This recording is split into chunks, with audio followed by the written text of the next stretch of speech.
next guest is a beautypreneur, lifestyle digital influencer, and TV host. She's written a new book called Step Up, Step Out, and Shine. Please welcome Africa Miranda. Hi, Africa. Hi. Thank you so much for being here. Thank you for having me. You know, Ryan always asks me as a black woman, how does he step up, step out, and shine? Well, you know, I mean, his inner, like he channels his inner black That's right. woman. Your inner black girl magic. Yes. Exactly. I think he's gotten it in the last 7 years. Oh man, I'm closer to a black woman than I've ever been in my life. I'm just saying. Yes. You're in great company. Yes. You're in great company. I love the title of the book. I love the picture. Thank you. Explain Thank what you. it means. Well, stepping up, stepping out, and shining is about taking control of your life. I realized in my career as, a talent as an actress and a model and performer, I really spent so much of my life hoping to be chosen and waiting for opportunities.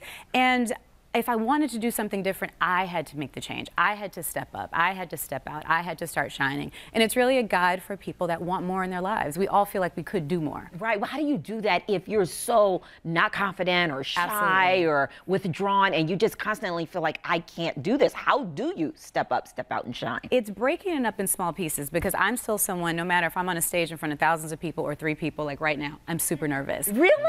No, absolutely. But it's like muscle memory. And I always tell people, don't look at the huge goal because you get overwhelmed. Okay. It's something as small as saying, you know what, if I have this fitness goal, I want to lose 10 pounds, don't look at the 10 pounds. Look at, can I get up an extra 30 minutes earlier today to do some extra exercise before my day gets crazy? You're breaking up your goals into bite-sized pieces so that you can attain them, and then you're not overwhelmed. Right, I like that. Yeah. Bite-sized pieces. What about someone who's unhappy in their job? And I know, we all know those people. Absolutely. And then I say, hey, why don't you look for another job? And they say, well, I don't have time to look for another job because I'm always working. Well, let me tell you about that. I'm someone that has sat in an office. You have your lunch break. You can go, and we have time in our day if we make time for it. If you're spending a couple hours just scrolling through Instagram or Facebook, why not use that time instead of watching someone else's life, dedicate that time to your own life and use that time to work towards what you want. Yeah. Right. I actually saw something on Instagram. It said, if you want something bad enough, you'll find a way. If you don't, you'll find an excuse. And there you go. I mean, Yeah. because we all have choices, and that's really the idea of the book that I want people to take away is that you have a choice. We don't just have to let life happen to us. We can actively participate in our lives and create what we want to see. Right. What about the folks who are afraid of rejection? You talk about that in the book too. I've been rejected. I go to castings all the time. Sometimes they don't call you. I've been fired from jobs before.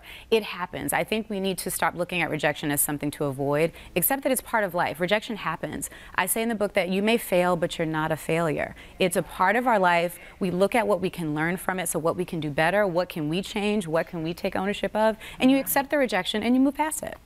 You talk about breaking up monotony by traveling a little bit. Yeah. Explain that part. Well, I love traveling. I've been to 23 countries and counting. This year alone, I've been to Korea. This year? No, not this year. Oh, I was going to say 23 countries this year. Did you ever not show up to work and that's why you got fired? Well, no, but I've made travel my work. So now I've been able to do partnerships. I've been to Korea this year, went to Mykonos earlier in the summer. And what's beautiful about traveling, whether it's across the globe or even just a different side of town, is that it sparks something different and it sparks something, it makes you look at the world differently. Smelling new smells, seeing new sights, hearing new languages. We get inspired in so many different ways. So I encourage people, even if you can't go across the globe, take a day trip. You just need something sometimes to just shake you up. Yeah, I agree with that. Maybe we need a day trip. I'm telling you. Together or apart?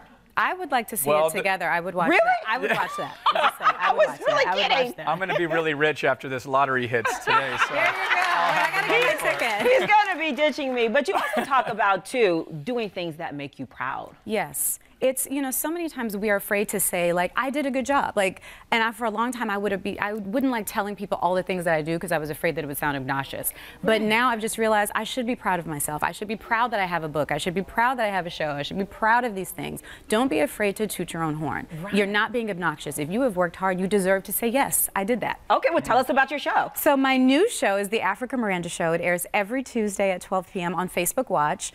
So it's a show, it's a lifestyle, great conversations with great people. I've had actresses from Luke Cage on, New York Times bestselling authors. We're helping people really just live their best lives. So every Tuesday you can hang with me on Facebook Watch.